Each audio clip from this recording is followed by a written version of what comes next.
Les femmes que vous voyez là, quand ça ne va pas, si vous êtes en train de traverser un moment difficile ou autre chose, entourez-vous de femmes. On a des énergies nourricières, on a un système de régulation qui fait que quand vous parlez, quand vous vous exprimez auprès d'une autre femme, elle est capable en fait de vous accompagner sans même parler à réguler vos propres émotions, ne serait-ce que par le pouvoir de sa propre compassion. Elle peut vous propulser vers la guérison. Ça, c'est ce qu'on trouve quand deux femmes se connectent. Quand les hommes se connectent, la compassion que vous voyez là, voilà, hein, quand vous regardez des mecs qui font des podcasts pour commencer à parler de la souffrance mentale des hommes ou autre chose, c'est parce qu'ils se sont ouverts à une dimension un peu plus émotionnelle chez eux. Un homme seul peut être très épanoui sans une femme. L'inverse est beaucoup plus difficile sans enfant. En fait, l'épanouissement dans sa plénitude, je dis bien dans sa plénitude, c'est l'union des contraires. Nous tous, en tant qu'individus, nous sommes censés pouvoir nous épanouir sans d'autres personnes, sans les hommes, sans les enfants ou autre chose. C'est ce qui marque notre autonomie. Ça veut dire qu'une femme, si elle veut bien mener son éducation par rapport à ses enfants ou par rapport à ou même son rapport avec son mari, elle devra déjà bâtir son foyer à partir d'un état d'épanouissement. La problématique de beaucoup de femmes, c'est qu'elles sont sur un ancien programme qui leur dit qu'elles ont besoin, elles sont dans des états de manque. Elles ont peur de tomber dans la dépendance émotionnelle, alors que quand on s'assoit et qu'on décortique en fait les choses, la femme n'est pas réellement celle qui tombe dans la dépendance émotionnelle. Parce qu'une femme peut se séparer d'un homme et elle reste seule. Et elle peut se séparer d'un homme pour se reconstruire toute seule. Garçon que nous on connaît là, bien qu'il y a toujours des exceptions qui confirment la règle, un homme, il ne laisse jamais une branche sans avoir attrapé une autre. Il compartimente ses relations. Il sait que celle-là, c'est transitoire. Celle-ci, potentielle femme pour un ménage. Celle-là, elle est belle, elle est bonne, mais je peux pas faire d'elle la mère de mes enfants. C'est une femme trophée. C'est celle que je vais avoir pour m'exposer publiquement, pour montrer que je suis passé par là, pour gonfler mon ego. Tu vois? Donc, garçon que nous on connaît, c'est pas nous qui le disons, c'est l'énergie qui le dit. Pour qu'un homme ouvre son chakra-cœur, il faut qu'une femme elle opère. La femme, elle n'a pas besoin d'un homme pour ouvrir son chakra-cœur. Et ce n'est pas tellement une question de concurrence. Je parle de survie émotionnelle. Je n'ai pas parlé de survie matérielle. Un homme peut être épanoui matériellement et financièrement, et il peut même être encore plus épanoui matériellement et financièrement sans une femme dans sa vie. Dans le sens que il suffit qu'il marie la mauvaise femme et toute sa prospérité peut être complètement effondrée. Donc sur ça, en fait, ça, c'est quelque chose de clair. Maintenant, comme je l'ai expliqué tout à l'heure, l'initiation, pour ce qu'elle est, en fait, elle existe aussi. Il y a des hommes aujourd'hui qui se sont initiés de manière différente face aux épreuves de la vie. Ils ont accepté la sagesse que la vie leur a donnée. Mais quoi qu'il en soit, c'est toujours l'énergie féminine. En fait, il ne s'agit pas de la femme dans son état physique. Pardon. Il ne s'agit pas de la femme dans son état physique. Il s'agit tout simplement du féminin sacré. Il s'agit d'une femme qui incarne le principe du féminin divin, en fait.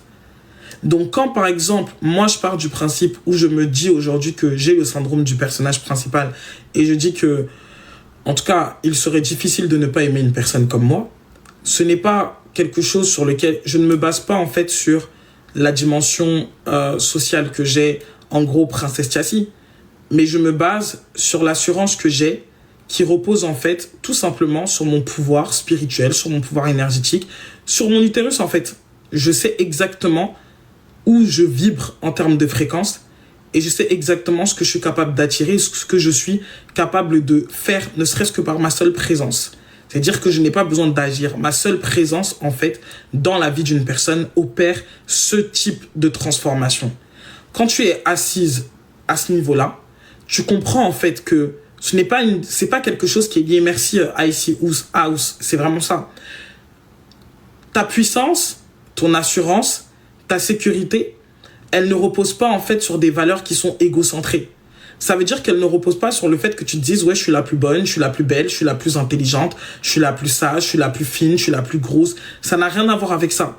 Ça n'a même rien de personnel. Ta puissance, elle repose sur le fait que tu sais exactement qui tu es, qu'est-ce que tu es, et que tu es tellement dans un état d'alignement, et que tu sais que ta seule présence suffit à apporter ou à transformer la vie de celui qui est autour de toi. À partir de cet instant-là, ta guerre d'esprit, là, elle n'est pas dans des sujets du genre, ouais, tu sais le nombre d'hommes qui m'appellent, tu sais le nombre d'hommes qui me désirent autre chose, t'es pas dans ce genre de guerre d'esprit. En fait, t'as même pas besoin. T'arrives à un stade, et ça, c'est un truc que quand j'ai shifté ça, je vous assure que ça a changé totalement les choses. Et il y a un mantra que je vais donner à mes sœurs. Vous devez apprendre à vous libérer de votre système nerveux qui a tellement vu vos mères, vos tantes et d'autres femmes traumatisées par les hommes. Vous devez vous libérer de toute forme de prédiction chaotique dans votre esprit. Mais en fait, Kamit, moi aussi, je suis en train de parler de principe. Je suis en train de parler de polarité. Je ne suis pas dans des guerres de genre. Encore une fois, il y a des aspects de la vie d'un homme qui peuvent être favorisés sans une femme, comme il y a des aspects de la vie d'une femme qui peuvent être favorisés sans un homme. Tu comprends? C'est-à-dire que chacun d'entre nous peut se valoriser en disant, bah moi, pour une femme par exemple, il lui serait très difficile de pouvoir en fait assurer une sécurité matérielle dans sa vie sans pour autant sacrifier sa vitalité. Tu comprends? Ça veut dire que c'est pour ça que j'ai bien précisé tout à l'heure, j'ai dit, un homme ne peut pas avoir la même facilité qu'une femme de réguler ses émotions. Parce que c'est propre à la femme de le faire. C'est dans la nature fondamentale d'une femme d'apporter la régulation du système nerveux d'un homme et de son système émotionnel. C'est dans sa nature fondamentale d'être capable de l'aider à ouvrir son chakra cœur et de se connecter à sa profondeur. C'est dans sa nature profonde d'œuvrer dans une forme d'initiation vis-à-vis de l'homme, du masculin si tu préfères. Mais c'est aussi dans la nature profonde d'un homme de pouvoir faire face à n'importe quel type de stress ou autre chose. Quand tu regardes certaines femmes aujourd'hui qui se déforment physiquement, qui perdent leur éclat, qui perdent leur beauté, qui perdent en fait leur fréquence la plus élevée parce qu'elles sont en train de charbonner comme des hommes ou autre chose, tu comprends que ce n'est pas dans notre système métaboliquement parlant, énergétiquement parlant, spirituellement parlant, physiquement parlant, biologiquement parlant. La femme n'a pas été conçue pour résister face à autant de stress. Donc en fait, on pourrait faire une guerre de genre. Je suis pas d'accord, c'est la maman qui doit apprendre ça à son fils. Encore une fois, j'ai parlé de la femme. Et j'ai parlé encore des polarités. Et j'ai bien précisé masculin, féminin. Ça veut dire que ça soit la mère ou l'épouse, que ta mère, elle ait transmis ça, que la mère, elle ait transmis ça à son fils. Encore une fois, c'est des choses qui se maintiennent. L'harmonie n'est pas un sceau qui a été déposé sur le visage de quelqu'un et on se dit, tiens, bah, cette personne sera harmonieuse toute sa vie. À un moment donné, je pense que beaucoup de gens vivent dans le monde des bisounours et vous avez tellement l'impression que les épreuves, que les conflits, que les crises ne font pas partie de la vie. Alors qu'il y a certaines crises qui ont été volontairement désirées par votre âme pour justement transmuter certaines blessures qui sont associées à chacun d'entre vous, en fait, dans la relation de couple. Et moi, je trouve que le couple tel qu'il est vu aujourd'hui, les gens, ils sont trop dans le monde des bisounours et ils n'observent le couple qu'à partir de la dimension Hollywood. On n'est pas, c'est pas une télé-réalité, la vie. Voilà. Il y a des avantages et il y a aussi des responsabilités. Et la responsabilité est que quand ça commence le feu commence à sortir, ben en fait, si tu passes ton temps à fuir le feu, tu seras constamment poursuivi par ce feu. Parce que ce feu-là va te suivre tout au long de ta vie. Voilà, tout simplement. La question qui m'a été posée une fois quand j'ai dit ça à une personne de mon entourage, elle m'a dit, donc ça voudrait dire quoi en fait? Que même si ça va pas, je reste dedans? Je lui ai dit, il faut arrêter de résister. Parce qu'au final, tu as envie d'être là. Tu comprends? La priorité, c'est pas de te battre contre l'autre. La priorité, c'est de comprendre qu'est-ce qui fait que tu te sens en sécurité d'être dans une relation où ta conscience sait que tu n'es pas respecté, mais tu as quand même envie d'être là. Et c'est ça, en fait, que les femmes ont comme problème, principalement. Une grande difficulté à prendre leur part de responsabilité. Tu peux rencontrer un homme, il va clairement te dire, t'as vu mon ex là, c'est moi j'ai fait le chien avec elle. J'étais pas prêt, j'en avais rien à faire, j'étais jeune, j'avais envie de m'amuser, j'ai pas été correct. Je suis désolé qu'on se dise les choses. Tu vas trouver beaucoup d'hommes, je ne dis pas que tous les hommes sont comme ça, mais tu vas trouver beaucoup d'hommes qui ont assez de lucidité pour reconnaître qu'ils ont été des chiens ou des bâtards avec d'autres meufs. Par contre, pour trouver des femmes qui vont pouvoir expliquer, en fait, que c'était des oufs aussi, là, il n'y a plus personne. Je suis tombé sur un live, sur une partie d'un live tout à l'heure, où il y a des femmes qui disaient « Mais est-ce que c'est de sa faute si elle a 34 ans et qu'elle a 5 enfants de plusieurs pères différents ?» Mais attends, ma chérie. Non, est-ce que quand elle était en train de faire la chose que nous connaissons, est-ce que nous étions là? Est-ce que quand elle allait mougousser avec ces gars-là, est-ce que nous on était là? Qu'on ce n'est pas de sa faute. Elle a écarté les jambes comme ça. Et puis Jésus, dans son amour le plus total, s'est dit, tiens bon, il faut reproduire l'histoire, d'envoyer un autre gosse. En fait, c'est ça. Donc, mais, attends, ma chérie, à un moment donné, moi, ça me fait rire, en fait, quand je vois des trucs comme ça. Une autre go se lève et dit, oui, mais en même temps, elle a eu l'enfant avec lui, ça n'a pas marché. Ma chérie, nous, on est d'accord. Tu comprends? Nous, on est d'accord. Mais au moins, accepte dans la vie que si tu t'es rendu compte que tu es rentré dans une relation, ça n'a pas marché, ne cherche pas à jeter la faute sur quelqu'un, Tantine. T'as vu, prends ta responsabilité. Dis simplement que, bon, je suis rentré dedans. L'acceptation que vous voyez là, c'est vraiment quelque chose qui manque aux gens. Et c'est pour ça que la plupart des personnes restent bloquées dans des schémas répétitifs. Parce que vous n'aimez pas accepter votre part de responsabilité. Vous n'aimez pas accepter que c'est votre choix, d'une manière ou d'une autre, qui vous a conduit à vivre ce que vous êtes en train de vivre là. Tu comprends? Il y a beaucoup de femmes qui ne sortent pas de certaines situations. Et après, quand on va parler, on va dire que non, c'est le conditionnement. Tout le monde est conditionné. Les hommes sont conditionnés. Les femmes sont conditionnées. Tout le monde fait face à ce conditionnement. Et tout le monde, en fait, aujourd'hui, doit se déconditionner. Donc, en fait, la problématique que les femmes rencontrent face à cette société qui est dite patriarcale, c'est la même chose que les hommes rencontrent. Faut arrêter de faire comme si on n'était pas tous dans le même sac. Nous sommes vraiment tous dans le même sac. Et nous sommes dans un sac qui a été choisi par des personnes volontairement qui ont voulu transmettre un programme tout simplement où les familles doivent être détruites. Nous devons détruire le système familial dans ce monde. Donc, le conditionnement, il est pour tout le monde. Quand on apprend un homme qui ne doit pas tenir compte de ses émotions, il y a la plupart des Africains, qu'on se dise les choses, les darons qui n'arrivent pas à dormir sans boire de l'alcool ou autre chose, même le degré de consommation d'alcool, vous voyez que les gens sont beaucoup en dépression. On va vous dire que non, c'est la joie, c'est une manière en fait de se libérer, c'est une manière de passer à autre chose et d'inhiber les problèmes. La plupart, quand on va parler de ce genre de sujet, la plupart des personnes de la communauté africaine, ils sont en dépression. Et on va dire, le conditionnement, vous pensez qu'il attaque que les femmes. Parce que vous voyez le côté, non, c'est un conditionnement de toujours tolérer les hommes. Vous pensez que ça a l'intérêt d'un homme de rester immature toute sa vie?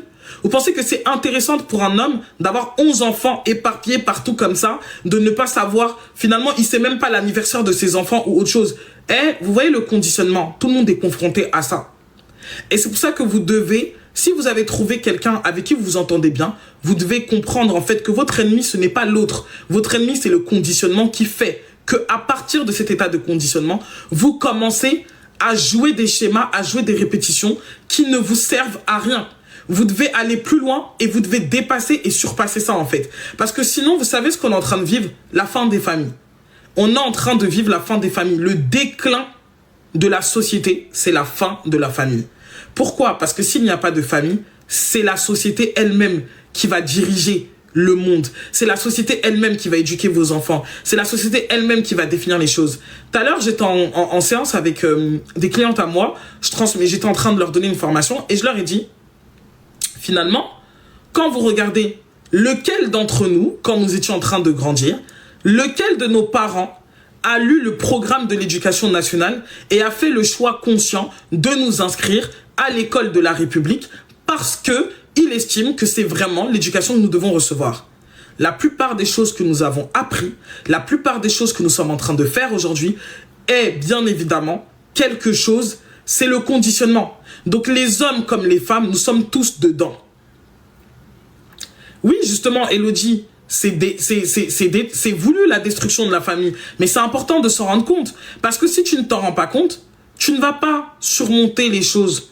Et tu vas toujours chercher une guerre face à l'autre. Et c'est ce qui se passe aujourd'hui entre les hommes et les femmes. La guerre, ceci, non, les guerres de genre. Alors que non, en fait, vous faites tous face à la même problématique. Et c'est ça que je vous disais, par exemple, chez les hommes, on ne parle pas assez de la dimension émotionnelle. Quand on va parler de la dépression qui est présente chez les hommes et qui est su très tard, parce qu'ils ont une facilité à inhiber tellement leurs émotions, à se mettre une charge de travail ou à se mettre tellement dans quelque chose pour mettre, en fait, ils mettent leur corps à un service et en fait, ça leur permet de ne plus se recentrer sur les choses importantes, mais de rester en action, en action, en action pour ne pas ressentir. Vous pensez que ça profite à qui ? Vraiment. Vous pensez que ça profite à qui, ce conditionnement? Puisque finalement, ce papa-là en question, ou cet homme, sera un père. Et ça sera un père qui montrera à son enfant que il n'y a pas d'émotion quand on a un homme. On n'a pas le droit de ressentir. On n'a même pas le droit de s'exprimer au sujet des ressentis. C'est quelque chose de faible et c'est quelque chose de mauvais que de montrer en fait qu'on a été touché ou affecté par une situation. Qu'est-ce qui va se passer? On crée des sociopathes. On crée des gens qui n'ont plus d'empathie. On crée des gens qui n'ont plus de compassion. La compassion, elle n'est pas féminine, hein, elle est humaine. On crée des gens qui sont déconnectés de plusieurs parts d'entre eux. Et qu'est-ce qui se passe quand vous êtes déconnecté de vos émotions? Quand vous ne pouvez plus ressentir, vous êtes des chèvres en fait. Vous êtes des esclaves d'une société qui définit exactement ce que vous avez le droit de penser, ce que vous avez le droit de dire, puisque vous ne ressentez plus rien. Donc si vous ne ressentez plus rien, vous ne pouvez pas évaluer votre état face aux situations que vous traversez. Vous allez tout simplement être là, à être comme des machines, à être comme des robots. Et finalement, vous voyez des gens qui sont dans des relations. Et en fait, c'est schéma familial de la femme qui se bat contre schéma familial de l'homme. Et après, tu ne comprends pas. Tu quittes Paul et tu te retrouves avec Jacques. Et Jacques est la même personne que Paul. Quand j'ai commencé à ouvrir mon cœur pour moi-même, c'est-à-dire à moi-même, j'ai commencé à pleurer certaines choses que j'avais pas évacuées, que j'ai commencé à conscientiser que mais ça, je me rendais pas compte que c'était un trauma. Mon esprit, il concevait ça comme quelque chose de normal. Quand j'ai commencé à me rendre compte que mais ça m'a vraiment affecté. Mais ça, ceci. Par exemple, moi, quand j'étais plus jeune, je considérais que mon père, qui est parti tôt de la maison, c'était pas quelque chose qui m'avait affecté. Pour moi, je disais, non, moi, ça me touche pas, je sais pas, je m'en fous. En fait, non. En gros, peut-être qu'aujourd'hui, j'ai été capable de transiter et de transmuter une bonne partie de la douleur. Mais quoi qu'il en soit, la gamine de 7 ans, quand mon père il est parti, les images dont je me rappelle, moi, je m'en suis pas remise. Pendant des mois, des semaines, je faisais que pleurer et je me sentais livré à moi-même. Parce que moi, j'étais la fille chérie de mon père, mais j'étais pas la fille chérie de ma mère, en fait. Ça veut dire que j'avais le sentiment qu'il m'avait livré à l'abattoir en partant. Puisque c'était la seule personne qui me faisait me sentir en sécurité. Donc, étant donné qu'il était le seul à me faire sentir en sécurité, quand il est parti, j'ai eu la sensation, étant enfant, que je n'avais plus de sécurité. Et je sais que ce qui a suivi comme émotion, c'est que je suis tombé dans une peur qui était intense. Donc du coup, moi, mon père, il ne supportait pas que je prenne des coups ou qu'on me crie dessus d'une certaine manière. Donc quand il est parti, c'est comme si mon système de protection a été complètement déstabilisé. Alors, en grandissant, j'avais une colère sourde envers lui. Et j'arrivais pas du tout à comprendre pourquoi j'étais énervé. Parce que, en fait, je savais qu'il m'énervait, il m'irritait, mais je savais pas pourquoi il m'énervait et il m'irritait parce que je ne me rappelais pas du traumatisme en fait que ça m'avait créé quand il est parti. Et je ne me rappelais pas en fait que il y a des images qui me sont revenues quand j'étais plus jeune, j'avais 9 ans et que j'allais le voir et que je le suppliais de me laisser rester avec lui parce que mon père il était vraiment dans le showbiz camerounais, tout ça et tout. Et donc du coup lui il avait une vie trop instable pour rester avec moi. Donc du coup quand je me suis ouverte à ça et que j'ai commencé à écouter mon cœur, parce que vous savez, votre mental il vous protège.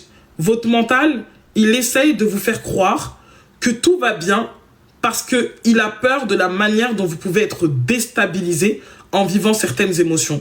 C'est pour ça que les cercles de parole, en tout cas si ça parle à certaines personnes, faites des cercles de parole, créez des cercles de parole.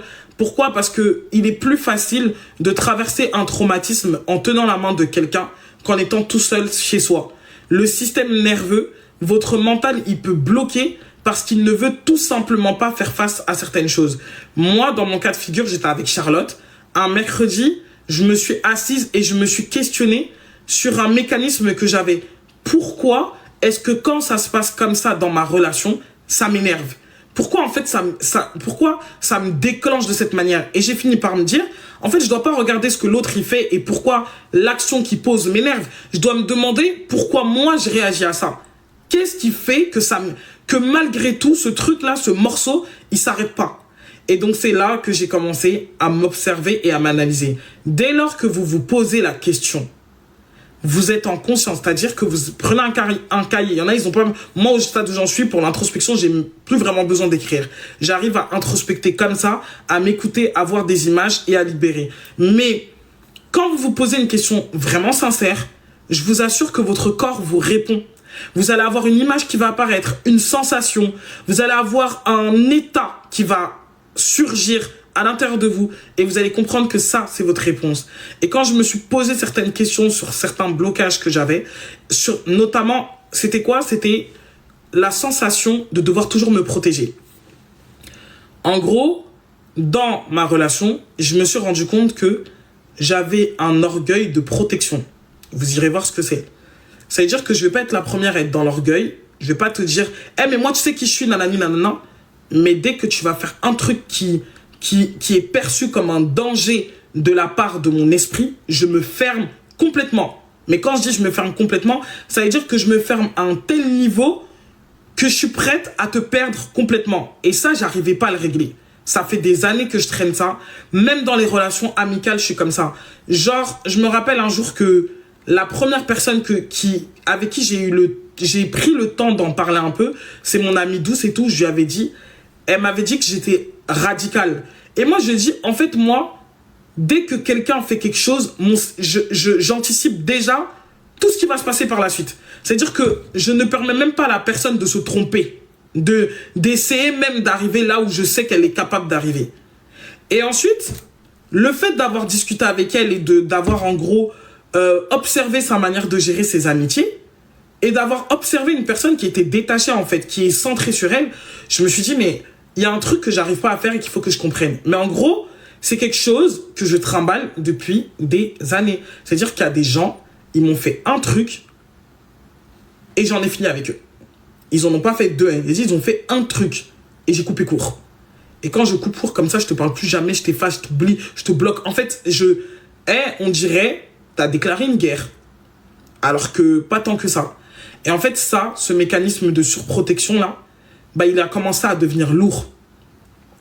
Il a commencé à devenir lourd parce que je voyais que même dans ma relation avec ma fille, je commençais à avoir ça. Donc, et je me suis dit, qu'est-ce qui fait que certaines personnes aujourd'hui, parce que j'ai réglé ça au niveau de l'amitié, mais qu'est-ce qui fait que maintenant dans les relations les plus intimes, ça veut dire que la famille, j'ai une facilité à couper net avec ces personnes. Et je me suis observé et j'ai compris que ça venait de ça. J'ai compris que ça venait de ça. Dès lors que j'ai réglé ça avec moi-même, j'ai dit non, je comprends en fait. J'ai été extrêmement déstabilisé par le départ de mon père quand j'étais petite, tout ça. Et en fait, j'ai dû me protéger toute seule parce que celui qui me protégeait dans la maison, il n'était plus là. Donc j'ai commencé à me surprotéger. J'ai commencé à être dans de l'évitement quand j'étais plus jeune. Ça veut dire que je grandissais en me disant, il faut absolument que j'évite d'énerver ma mère. Il faut absolument que j'évite de faire quelque chose ou de dire quelque chose qui va la pousser à se mettre en colère contre moi. Parce que si elle se met en colère, c'est fatal. Donc du coup, j'ai commencé à développer ce genre de mécanisme. Ça, c'était dans la polarité où j'étais très sensible. Ensuite, quand j'ai commencé à vivre certaines trahisons sur le plan amical, j'ai trouvé en fait que la sensibilité que j'avais, elle était dangereuse. Et que je ne pouvais pas me permettre d'être aussi sensible alors que j'avais un enfant et que moi, une petite trahison amicale, mais ça me mettait en dépression, mais je pleurais mes copines en fait. Et donc du coup, je me suis sentie tellement faible à des moments de ma vie de ressentir ce que j'ai ressenti que j'ai pris l'initiative et j'ai dit, ça, plus de faiblesse. Vulnérabilité égale faiblesse. Ressentir égale danger. Émotion égale difficulté. Et donc avant, genre quand je sentais les choses de manière décuplée. Et ensuite, j'ai commencé à fermer mon cœur tout simplement parce que je me disais que c'était dangereux. Et ça, je trouve que c'est tellement important de se regarder et de comprendre que finalement, certains de vos mécanismes, en fait, même si vous vous dites que vous êtes juste. Parce que moi, dans mon cas de figure, par rapport au conflit que j'ai eu, je me disais, je suis dans ma justice, en fait. Genre, il a fait ça, moi, vas-y, je suis dans ma justice, nanani, nanana. Mais en fait, je me suis dit, ok, tu es dans ta justice, on n'en disconvient pas. Mais si tu es dans ta justice, pourquoi ça provoque quand même de la colère, en fait? Tu es censé être en paix. En fait, même si tu as raison, normalement, tu es censé être en paix. Mais pourquoi cette raison, elle est quand même accompagnée de feu? Et c'est là que je me suis observé, comme je vous ai dit, et que j'ai compris que ça venait de là. De là, j'ai pris la décision, et je vous assure que la vie, elle est faite de décisions. J'ai dit, à partir de maintenant, je décide, je fais un pacte avec moi-même, je décide de ne plus être dans la réaction. Et je vous assure qu'au moment où j'ai dit ça, toute la semaine qui a suivi, on dirait Dieu, il voulait me tester. Les 2 premières épreuves que j'ai eues, c'était mécanique. Ça veut dire que je sentais que là, je faisais un effort d'agir, différemment de d'habitude. Bonsoir M. Je sentais que je faisais un effort, que ça sortait de ce que j'avais l'habitude de faire, que c'était plus facile pour moi d'être un glaçon et de ne pas ressentir que de commencer à ressentir et à dire ce que je ressens. Donc du coup, l'exercice était très compliqué, on va pas se mentir, parce que changer une habitude, c'est changer d'identité, vu que vos habitudes, quelque part, définissent votre identité actuelle. Donc dès lors que vous changez ça là, en fait, votre identité, elle est plus la même.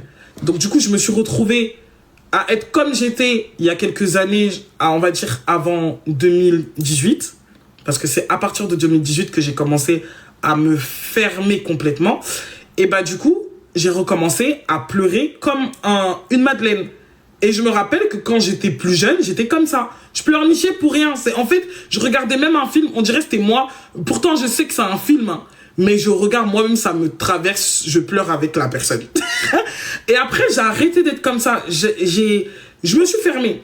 Et du coup, j'ai trouvé qu'au moment où j'ai fait ça, même sur le plan financier, vous savez que moi, je ramène toujours tout à l'aspect financier, c'était différent. C'était différent. Donc, vous devez... En tout cas, je sais pas, en tout cas, si ce que j'ai expliqué, ça va vous servir. Dans tous les cas, je partage mon expérience. Elle sera utile pour certaines personnes et moins pour d'autres. Mais moi, je pense que les gens, ils doivent se servir des expériences qu'ils traversent pour revenir à eux-mêmes. C'est pour ça que je dis que les femmes, elles doivent prendre leurs responsabilités vis-à-vis de ce qu'elles vivent. Parce que on est tout le temps en train de dire, ouais, les hommes, ils sont comme ci, ils sont comme ça. Mais quand un homme, il se sépare d'une femme, très souvent, même un bon manipulateur, il va regarder de quelle manière il ne t'a pas bien manipulé. Ça veut dire qu'il y a toujours une dimension de bilan et de lucidité. Tu vois? Il va regarder de quelle manière il ne t'a pas bien manipulé pour aller mieux manipuler après. Donc, c'est à dire que le bilan, c'est quelque chose que beaucoup de femmes, on essaye de fuir. Parce qu'on a peur de revivre l'émotion, parce qu'on a peur de se laisser surpasser, déborder par l'émotion. On a peur de notre propre puissance. Le ressentir, c'est notre force. Ressentir, c'est notre propre puissance. Être capable de sentir l'émotion qui vient là, ça rentre comme ça, tu sens le mouvement, tu décides que cette émotion ne définit pas ta personnalité et que tu l'intègres, tu l'accueilles, ok, je la reçois, mais je la laisse passer, je vous assure que vous allez développer un autre niveau de puissance. Et vous allez comprendre ce qu'il y a comme puissance dans le silence. Mais pas le silence d'orgueil, parce que je maîtrise ce silence-là. Au début, je n'arrivais pas à me taire. Ensuite, j'ai appris à me taire. Mais le feu, il continuait à brûler dans mon cœur. C'est-à-dire que je me taisais, mais j'avais envie de défoncer les gens. Oui, ça veut dire que je me tais, mais si tu touches ma température, je suis à 40 degrés Celsius. Mais après là, je suis arrivé à un stade où je me force plus à me taire. En fait, je choisis ce dans quoi je décide de mettre mon énergie. Le silence n'est pas l'arme de tout le monde, justement. Mais il y a quelque chose de puissant dans le silence sacré. J'ai bien dit le silence sacré. Tu sais, un seul mot intense, aligné et avec une puissance vibratoire vaut mieux qu'une multitude de phrases qui ne sera jamais écoutée. Ça, c'est ce que j'ai compris. Vous voyez, ça, c'est ce que j'ai compris. Un seul mot aligné avec une intensité vibratoire vaut plus que des millions de phrases qui ne seront jamais écoutées. Le silence, c'est pas pour l'autre. Le silence, c'est pour soi.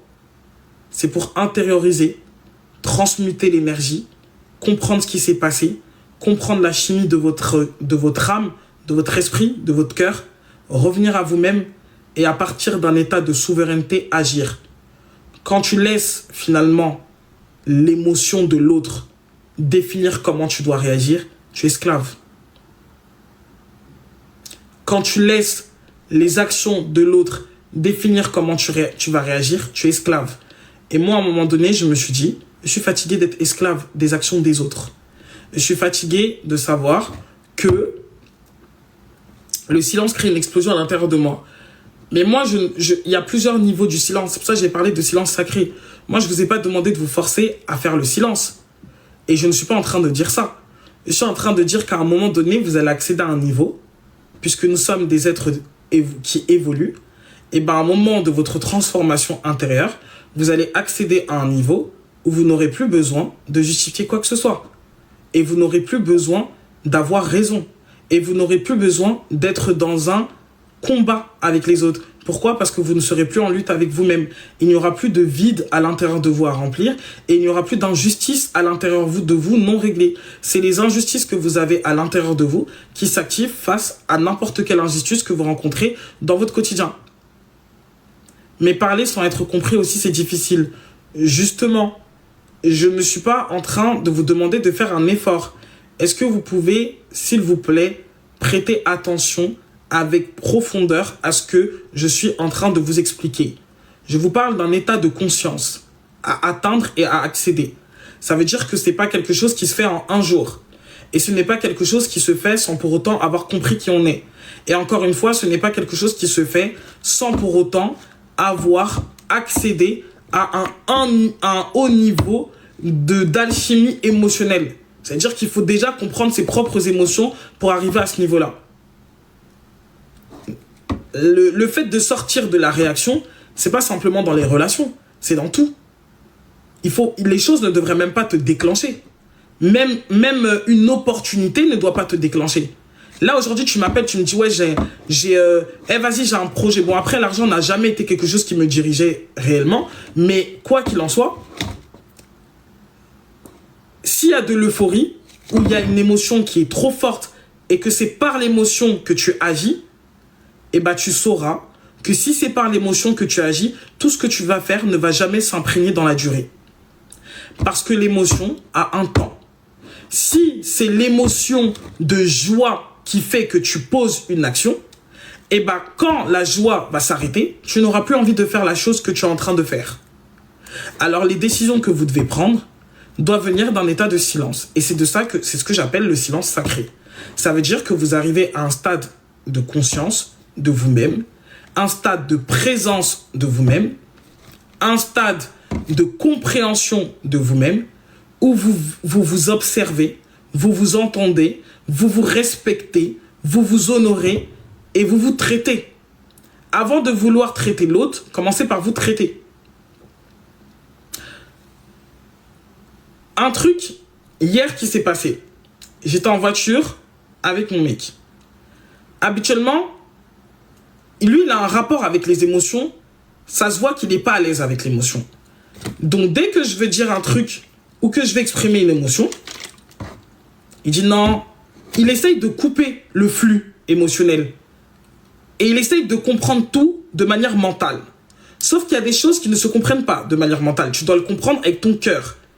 Et donc, du coup, il y a une dimension là de toujours vouloir raisonner les choses qui ne nécessitent pas d'être raisonnées. Parfois, on a juste besoin de silence et que tu écoutes.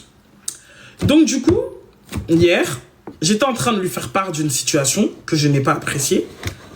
Et ensuite, la première des choses où il a dit, j'ai compris, genre en gros, on passe à autre chose. Et moi, je me suis dit, bah non. En gros, si j'ai envie de parler, je vais parler. Surtout que je n'étais pas énervé. J'avais juste besoin de m'exprimer. N'étant pas à l'aise avec ça, pour le moment, et bah, la phrase qui est sortie, il a dit, non, tu me stresses. Ouais, le tu me stresses, là. C'est une phrase qui m'énerve au plus haut point. Et là, auparavant, avant d'avoir réglé ce truc avec moi-même, bah cette phrase-là, je vous jure qu'elle aurait déclenché un problème.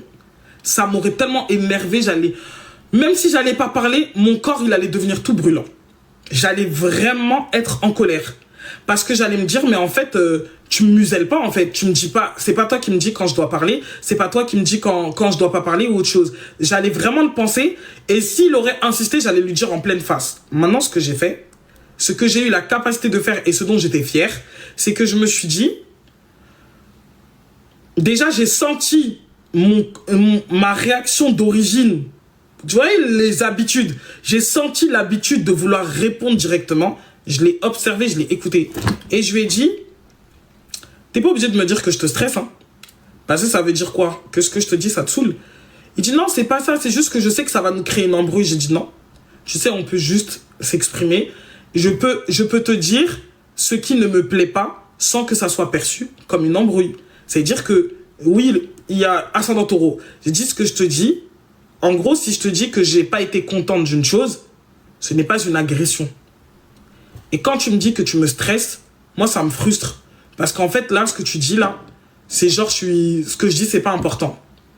Après, il m'a dit non, honnêtement, c'est pas ce que je voulais dire. Je voulais juste qu'on ne gâche pas notre soirée avec des choses qui n'ont pas de valeur réelle, en fait. J'ai dit, ok, bah dans ce cas-là, tu me le dis comme ça. Tu me dis, franchement, ça sert à rien qu'on se prenne la tête parce que tu vois, là, j'ai compris, j'ai entendu, mais si on continue sur ce sujet-là, tu vas pas être bien, je vais pas être bien, et puis on va se prendre la tête. J'ai dit, tu vois, c'est la même chose. Du moins, c'est les mêmes choses que tu veux dire, mais c'est dit différemment. Parce que moi, quand tu me dis tu me stresses, ça m'énerve. Et ça me frustre, parce que je me sens comme si tu essayais de restreindre ma parole. Vous voyez, avant, j'aurais pas eu l'énergie de m'expliquer. J'aurais considéré que tu dois savoir et que c'est nécessaire. En fait, tu es censé savoir. Non. J'ai aussi appris que les gens, ils ne devinent pas. Et ça, je l'ai vu même avec mes copines. Genre avec mes amis. De plus en plus que je suis en contact des gens. Vous savez, parce que moi, de manière générale, dans ma vie, je suis un peu très geek. Je suis beaucoup dans mon monde, en train de créer mes trucs, en train de faire plein de choses. Et donc, du coup, j'ai l'impression que le monde, il va à la même vitesse que moi. Et que les gens, ils comprennent au même niveau que moi. Il y a des trucs qui me paraissent tellement logiques que j'ai du mal à comprendre pourquoi les gens ne trouvent pas ça logique. Encore une fois, c'est une problématique que je dois régler avec moi-même. Mais le fait d'avoir été capable de comprendre que ce n'est pas parce que pour toi c'est évident que ça doit être su que c'est su, bah c'était la première fois que j'ai dit ça me frustre quand tu dis ça. C'était vraiment une compréhension émotionnelle de ce qui s'est passé. Et c'était vraiment, vraiment... Je savais même pas que ça t'énervait comme ça quand je dis ça. C'est tellement une habitude pour moi de dire ça. Je dis ça à tout le monde.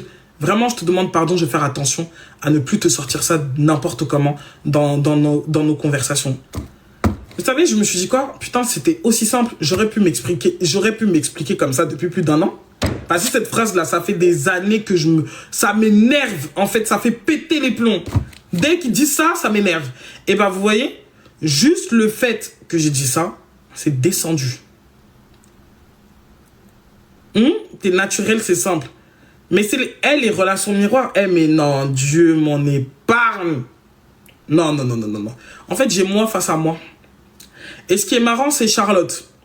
Charlotte qui dit, mais aussi, tu dis ça, mais tu fais aussi ça. Ouais, les amis qui veulent pas. Les amis qui veulent pas. En fait, ils veulent pas te dire que tu as tort, mais ils veulent pas non plus te défendre parce que ils se disent que ma chérie, toi aussi, tu te plains, mais bon, un peu d'un peu, hein. Donc du coup, Charlotte, elle me dit, oui, mais bon, c'est vrai que, mais toi aussi, vous faites un peu la même chose en fait. Et c'est tellement énervant de se rendre compte de ça, mais je vous assure que ça énerve. Donc, la vie, c'est un marathon, je vous assure.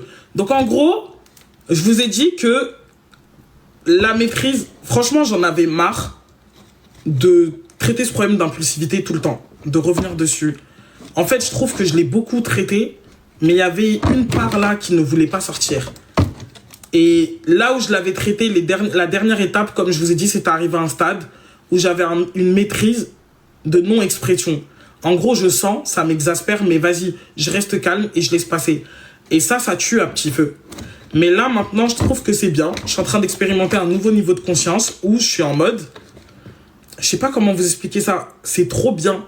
En gros, je pense que comme j'ai réglé mon problème d'injustice, dans mon sang, là, j'ai réglé mes problèmes d'injustice, bah... ça crée plus de colère. Il y a des choses, je me dis... No way, it's not for me. J'ai vraiment pas l'énergie pour ça. Et j'apprends à mieux m'exprimer sur les choses qui me touchent, qui ne me touchent pas, qui m'énervent, qui ne m'énervent pas. Et moi, je sais pas, pour certaines femmes qui me suivent, bonsoir. Est-ce que ça ne change pas ta personne? Non, ça ne change pas ma personne. Parce que la colère, je ne suis pas en train de dire que je me bats contre ça. Le jour où je dois me mettre en colère, je me mets en colère. Mais en fait, je trouve que la colère ne doit plus me pousser à faire des choses que je regrette après. Et donc l'impulsivité. Parce que finalement, ça fait que tu deviens esclave. Et l'autre, comme quand j'ai été dans l'embrouille, bah du coup, il y a des choses que personne ne sait que moi je déteste. Mais lui, il sait que moi je déteste. Et maintenant, pour obtenir raison, ou pour accueillir la sympathie, il savait qu'il faut appuyer ici. Ça, mon cerveau, il faisait tout. Et c'est là que j'ai dit, mais en fait, ma chérie, ce n'est pas lui le problème, hein, parce que en fait, ça, là, tu vas le rencontrer tout au long de ta vie. Tu l'as déjà rencontré tout au long de ta vie. Et tu le rencontreras encore. Les gens, vous allez attirer constamment des personnes dans votre entourage qui vont venir mettre en lumière ce que vous ne voulez pas régler. Clairement. Donc, du coup, il y avait lui et il y avait ma fille. Comment j'ai compris que j'avais réglé ça? C'est vraiment vis-à-vis de ma fille. Elle m'a dit un truc là l'autre jour. Et je suis resté là, j'ai dit... En fait, ça ne change pas ta personne. C'est comme si tu avais une conscience supérieure sur ce qui se passe. Et c'est comme si tu arrivais à un stade où tu ne prends plus les choses personnellement. Et que tu comprends que derrière une action se trouve une essence. Et que très souvent, ce que nous croyons être des actions sont en fait des réactions. Donc du coup, quand tu commences à percevoir, à avoir un autre angle de vue, qui n'est pas l'angle de vue que tu as hérité de la blessure, tu regardes les choses dans un état de souveraineté, tu choisis l'émotion que tu donnes à l'autre. Et tu décides volontairement d'utiliser la colère ou tu décides de ne pas l'utiliser. Et quand tu commences à aimer tes émotions, à aimer toutes les parts de toi, bah tu te dis, tu ne mérites pas ma colère. Je ne sais pas comment vous expliquer. C'est étonnant, parce que je pense que je commence à mûrir. Je crois que je commence à mûrir pour de vrai. Ouais, je crois que je commence à mûrir. en fait. Ouais, je commence à prendre de l'âge. J'ai 31 ans bientôt. Non, j'ai pas été accompagnée, mais je pense que tout le monde peut le faire en se questionnant. Comment faire pour se libérer d'un ressenti? Exemple, tu veux pleurer mais tu n'y arrives pas. Il faut essayer de comprendre déjà pourquoi tu n'arrives pas. Ça veut dire que derrière ce ressenti-là, il y a forcément un mécanisme de protection. Peut-être que la vulnérabilité... Vous savez, ce siècle de femmes fortes, de dire oui, je suis une femme forte, je suis forte, je ressens rien.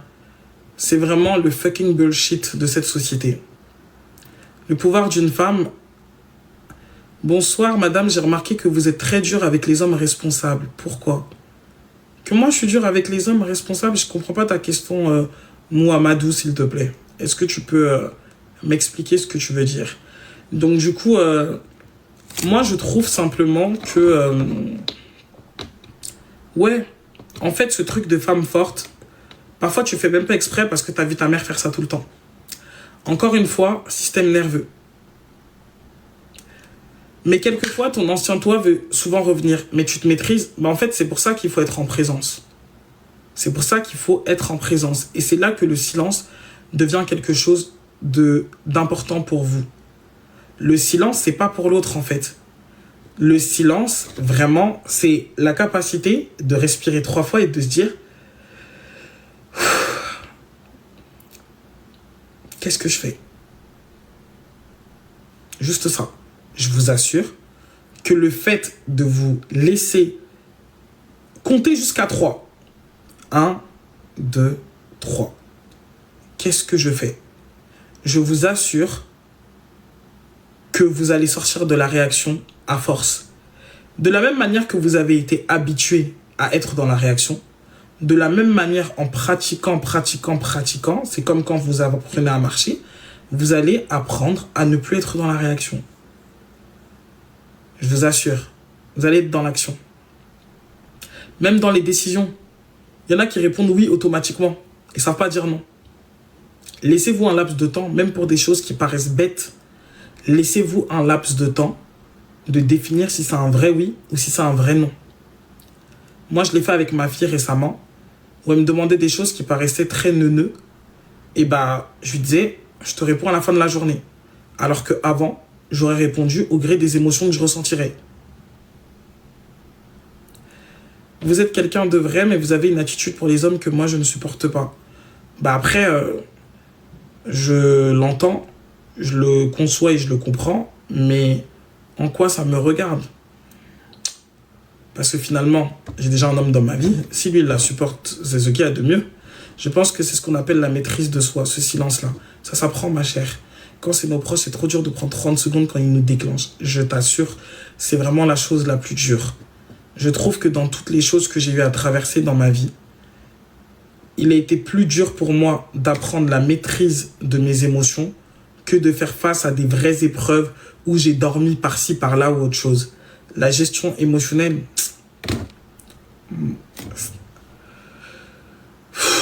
c'est compliqué.